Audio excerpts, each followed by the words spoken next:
sister confessed something that destroyed our entire family. I struck the match for the first candle when my sister threw her stone. Mateo was not our father's son. The hall seemed to shrink. My mother pressed her fingers into the tablecloth, and my father froze mid-toast. We were supposed to celebrate 30 years, and no one cut the cake. The tension didn't start that night. Anna had been talking in secret on the balcony for weeks. Aunt Clara and Uncle Raul were distant from each other, still wounded from the inheritance dispute over Las Tres Lunas. I thought we'd fight over numbers, not blood. Anna opened a worn envelope with lab reports, messages, and receipts. Nothing carried our father's surname. My father paled. Mateo played with extinguished matches. This was more than a detail. In the back office sat a blue notebook with payments to Anna labeled emergency, school, trip, small amounts at first, then fixed installments, identical to the mortgage interest. My mother had bought silence. Anna had sold it in pieces. Before the knife touched the cake, the news had already spread through the family chat. Old photos and dagger-like messages appeared. I stayed beside Mateo and served him a slice without touching the edge. The next morning, my father didn't raise the blinds. I taped a sign, closed for inventory. Anna arrived with another folder, now from a notary,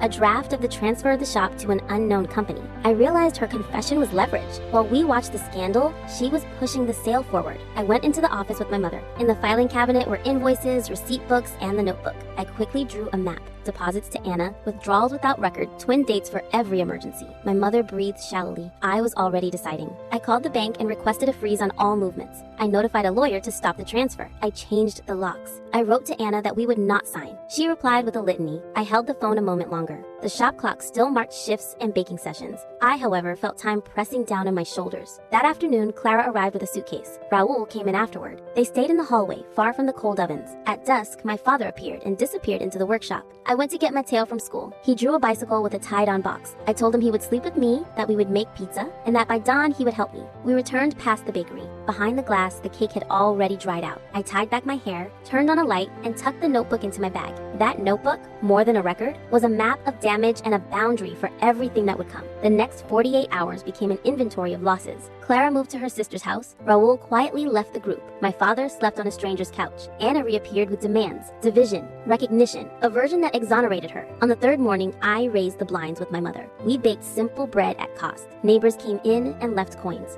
I placed the notebook closed, marking limits. My mother worked with dignity. I ran the cash register calmly. Mateo folded napkins with a newfound seriousness. That afternoon, my father appeared, face broken. I served him coffee and a warm pastry. He chewed through shame, grief, and faint relief. We had the oven on, the account paused, a lawyer requesting papers, and a sister making noise. The family was broken, but the dough responded to touch, and the neighborhood lined up. I held on to that certainty as the first bread crisped. It didn't fix everything, but it gave us a start, and for now, that was enough.